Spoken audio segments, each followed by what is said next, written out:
My name's Maya Wallace. I was born in 1988 in Glasgow. I grew up initially with my mother and father, who were both social workers. And after a few years we moved to the west of the city. It was just my mum and my brother. Initially my childhood was quite lonely, so I didn't have a wide social circle. It was very small, so I would spend my days at school, and after school I would come home. So then it would just be me, my mum and my brother. And what I would do, we'd watch TV. That was a big feature in our childhood. We didn't do a lot of outdoor activities in the sense of things that you would go and pay to do. What we would do would be making jewellery, playing with my dolls. I was very active in lots of sports, gymnastics, athletics. I enjoyed a lot of outings with my mum, biking, home baking, things like this. In summer I became very active, so I'd go and stay with my grandmother and my grandfather in Ayrshire, and it was activity after activity which I loved. We would go swimming every single day, we would go into town, we would go shopping, we would do more baking, which I loved because my gran is an amazing cook.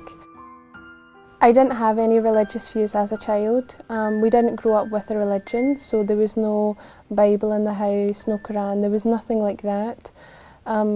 My family, my wider family, so my aunts and uncles, they're scientists, so a lot of the views that I had maybe came from them. So there was no impact, do I believe in God, is there a God? There was no such discussions.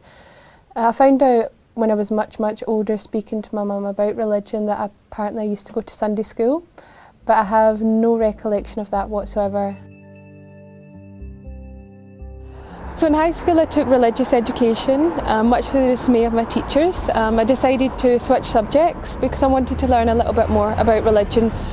At this stage I had a desire to get some answers, not to adopt a religion, not to become Christian or a Sikh or Catholic. It was just to find the answers to these questions I had since I was a young girl. Now at school, I didn't get those answers. The religions that they taught, they didn't make any logical sense. And I thought, why would I have faith? This is from God, because surely God should be able to explain to me simply the answers. So my high school didn't teach Islam. At the time, it was quite superficial. They said that they couldn't teach Islam because they didn't have a religious education teacher who'd studied that religion. Either way, I was happy. To me, it wasn't a real religion, it was barbaric. The Muslims were crazy nutcases. They were just people that would terrorise innocent people. They would blow up buildings. So for me, I was glad. I didn't think that I would ever become Muslim, that I would ever entertain the idea of Islam. So it's quite ironic now. I am a Muslim.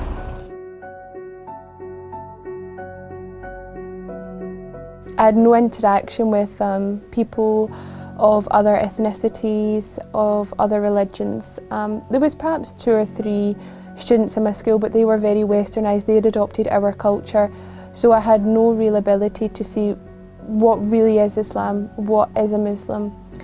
So from there on in I thought, well, I've learned about the real religions. They're a load of rubbish, I don't believe in them, so I just carried on. I just became a normal Scottish teenager. I done what you would expect of any sort of British teenager. I went out clubbing, I drank alcohol, just had a laugh. There was no point to it. Looking back, I just think at that time I thought that's what you did with your life, but to me now it just seems pointless. And where my journey into Islam began was in 2005 I started working in a call centre. And in that call centre it was predominantly Pakistani people that were in there that were Muslims. And they were not crazy. They were not anything that I had imagined, that the media had portrayed. And in actual fact, they became my best friends.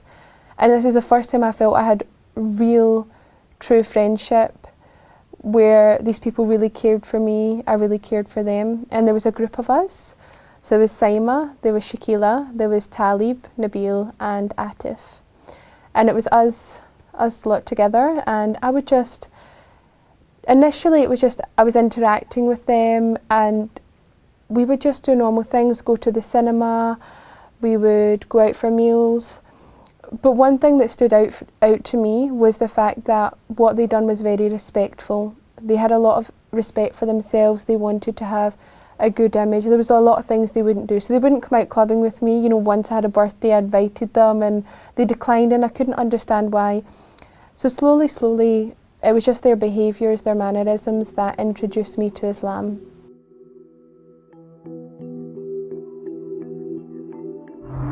When I was working in the call centre with the other Muslims, one of the most profound moments for me was actually during Ramadan, and I remember the moment sort of very clearly. We were in the Avon's office in Baird Street, and my group of friends that I'd mentioned earlier, they were fasting and they were about to open their fast. And Saima, she actually handed me a box of spring rolls that our mother had made, and she offered them to me if I wanted some. And to me that was just such a profound moment. You know, here I am, having eaten all day, probably not even realising, you know, drinking in front of them, having water or something, and they're offering me food. They're breaking their fast with me. And that was a really profound moment for me. So something happened in that moment. I became curious. What are these Muslims doing? They're starving themselves and giving their food away to me. Like, who am I? Why are they doing this? And then I started having questions. You know, what is Islam? Why are they Muslim? You know, are these kind attributes that they have, their upbringing? Is it just these specific people? Is it part of Islam? What is it? And so I started to ask them questions. I started to inquire, be inquisitive. And something that really shook me is that they weren't proud. Well, I think this, or I feel this, or I know that. They said, this is what the Quran says, this is what the Sunnah says, this is what the Hadith says. They had proof for everything.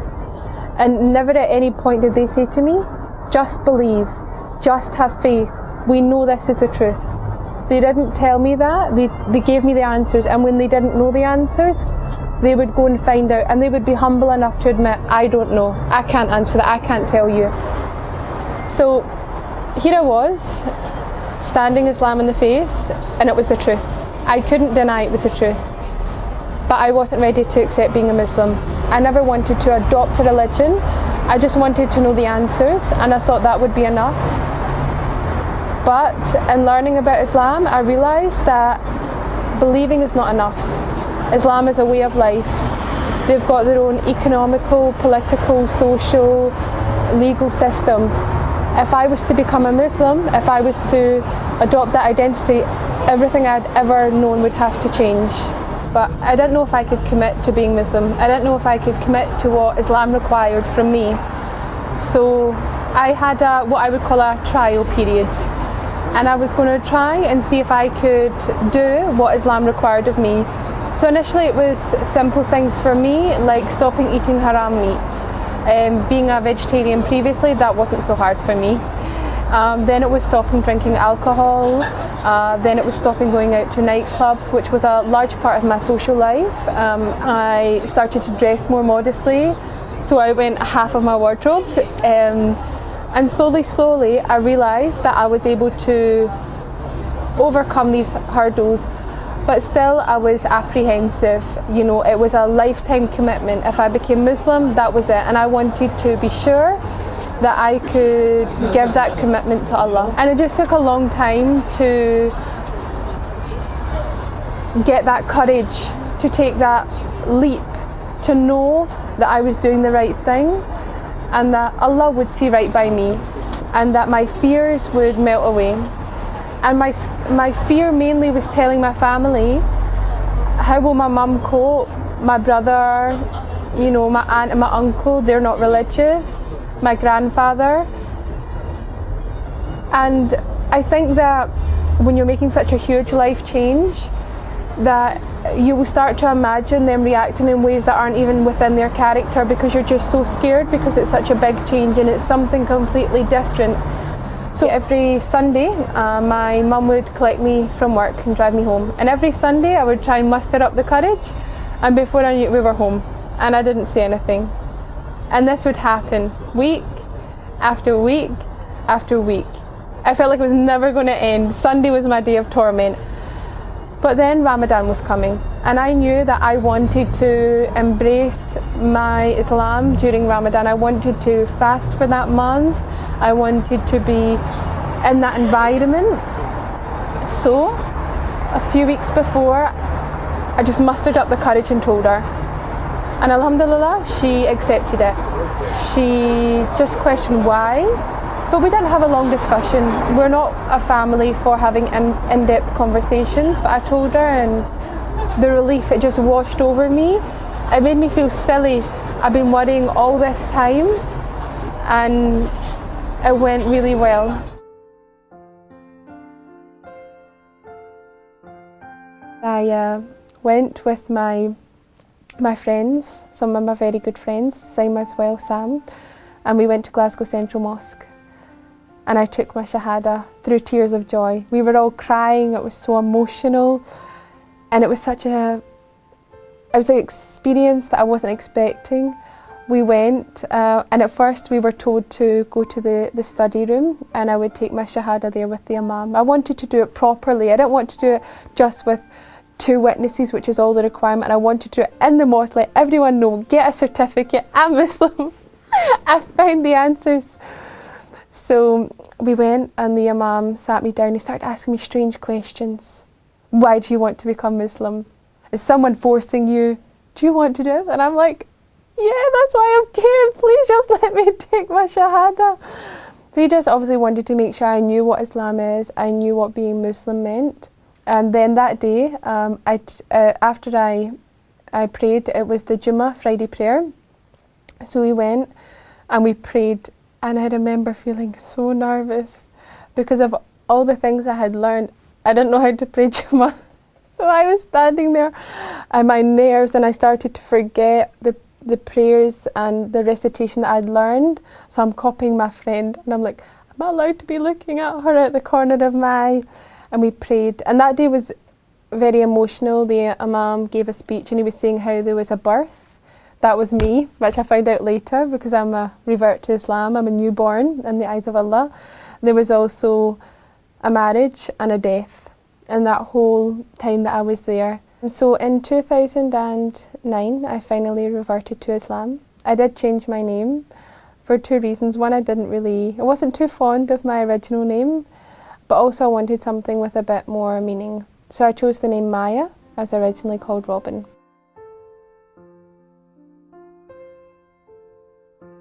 My journey to Islam, to becoming Muslim, was very easy. I had a lot of support. I had a lot of friends around me.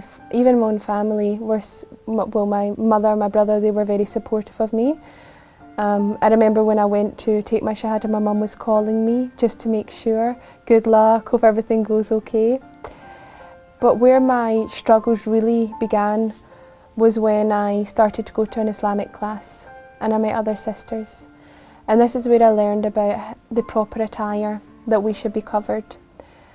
And for a long time I thought, I don't want to cover, my hair is so beautiful, I don't want it to go away.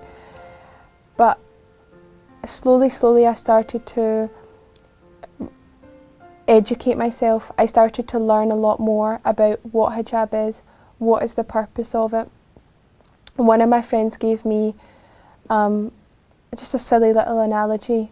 They said, I've got 2 sweets, one covered, one uncovered, and I dropped them on the floor. Which one would you eat? Which one would you take? They goes, I said, the one with the cover, of course. And they said, well, that's how we view our women in Islam. They are the most precious thing to us. Of course we would want them to be covered. And this is not something that I was being told is what men want, but this is what Allah wants. This is our protection. This is our safety. And I didn't want to go out without it. For me, I loved hijab by this point. I'd found a love for hijab, I'd found a love for covering. I understood the reasons behind it, and I wanted to fulfill that obligation to Allah. But I was scared to tell my mum. So I was standing in the kitchen and I was ironing my hijab, and I tell her I'll wear hijab now, and she got very angry and she was crying. and it was so painful for me. And she's saying, this is oppression. And at this point, I'm not eloquent. I can't explain to her. I have the knowledge, but to give it to her, I don't know where to start. I don't know the right place. And I'm just shouting back, no, it's not. So I remember walking out of the house and going to my back garden, and I was in floods of tears and I was crying my heart out. And I phoned Zara, who had now become my Islamic teacher. Mashallah, she's very good. And I'm crying to her, and I said to her, Zara, I have to take it off. I can't do this anymore. And she gave me so much comfort and so much love and so much strength. She said to me, Allah will never give you a test that you cannot bear. There will never be something in your life that you cannot overcome. It is there for a reason. So I found a lot of comfort in her words, and I put it on and I wore it and I left the house. And my end point with my wider family came when it was my graduation, and my mother and my aunt and my uncle came, and I was hiding from them. I was in my graduation gown. I was wearing this big black graduation cloak and a black hijab, and I was just all black. And I was nervous. I was so nervous. And it was about to begin, so I said, okay, we need to take our seats now, but I'll see you afterwards. I just wanted to get it over and done with. I thought, look, when they see me walk across the stage, they'll see the hijab, maybe they'll talk about it, and then I won't need to be there when she sees it for the first time. I won't see that initial moment. And alhamdulillah, that's what happened. It was too late for them to come and greet me before, so I went upstage, I accepted my award, and I came down. And I could see in their faces that they had some apprehension. They were shocked, but they accepted it. My grandfather's not a man of many words. So when I went to see him, he'd been informed, I believe, by my family that I was Muslim and that I covered. And we've never spoken about it, me and my grandfather. And what he done, he says to me, all of your grandmother's scarves are upstairs in the bottom drawer, and I've looked them all out, and they're all there for you, you know, for your. And he wouldn't say anything, he just went, for your. And that's when I knew that through that trial, through that, for me that was a very hardship, that there was light at the end of the tunnel, if you want to call it that. There was peace at the end for me, and that my family accepted the hijab, and that now they understand the reasons behind it. And you guys don't know this as you're recording it, but I've wanted to wear a abaya for a long time. I've wanted to put on the proper covering, and I've been too nervous, and actually had discussion about the abaya with Ahmed, who's another revert, and he said to me, you will find the strength. Your husband, he will give you that guidance and you'll be there. So when I was asked to come on this show, I thought, I don't want to go on wearing, like, I know I'm covered, you know, my arms down to my feet, my head, but I said I don't want to go on and wear my dress. I don't think that's right. I want to be a good example to my sisters out there, to Muslims, to people that are thinking about reverting. So today I put on the abaya for the first time.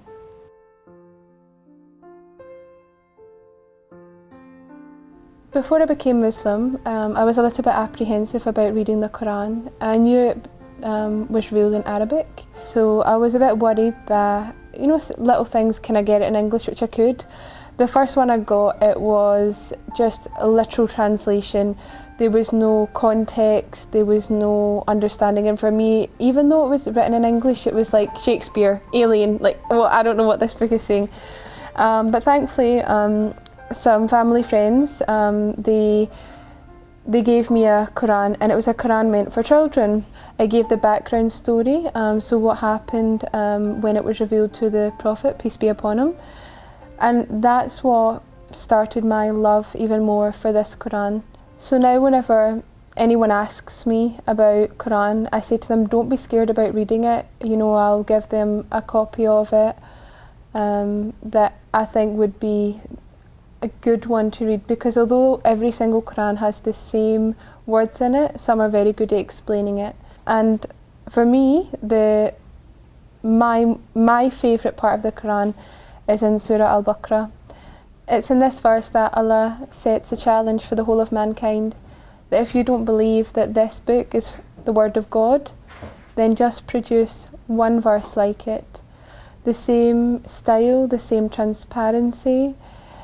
But if you can match that, then you can disprove Islam.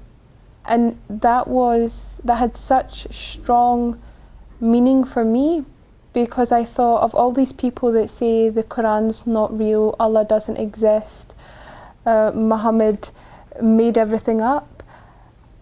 They'll have lengthy debates for hours and hours, but they won't do this one simple challenge. Write a verse. How long can it take them? But in 1400 years, not one person has been able to do this. And the second part of this surah that meant a lot more to me, is that Allah goes on to say that you will not be able to, write a verse like it. And I just think to anyone out there that's doubting Islam, then take this challenge. Come forth and bring a verse.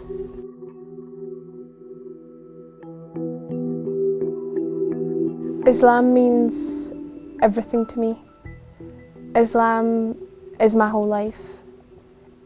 I believe it's given me everything that I want. Not materialistic things, but it's giving me contentment in my heart. It's given me the understanding to life. It's told me why I'm here, what I should be doing.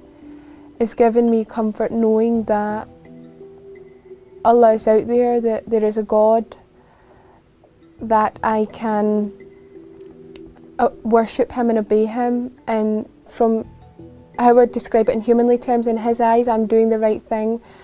You know, no longer do I need to lead my life by my own moral compass. I've got God there to tell me what is right and what is wrong, and I know in my actions that I'm doing the right thing. It's given me a much better relationship with my mother. You know, she's a very private woman, stiff upper lip sort of thing. Now, every day she tells me she loves me. Mashallah, I would never have found my husband had I not become Muslim. He's Muslim, of course. And I just think that is an avenue that if I had never taken my Shahada, I would never have experienced this. It's overwhelming that my life now feels complete. No longer am I chasing after the latest dress or the latest car or job. I have everything I need to keep me content right now at this age. I grew up in an environment where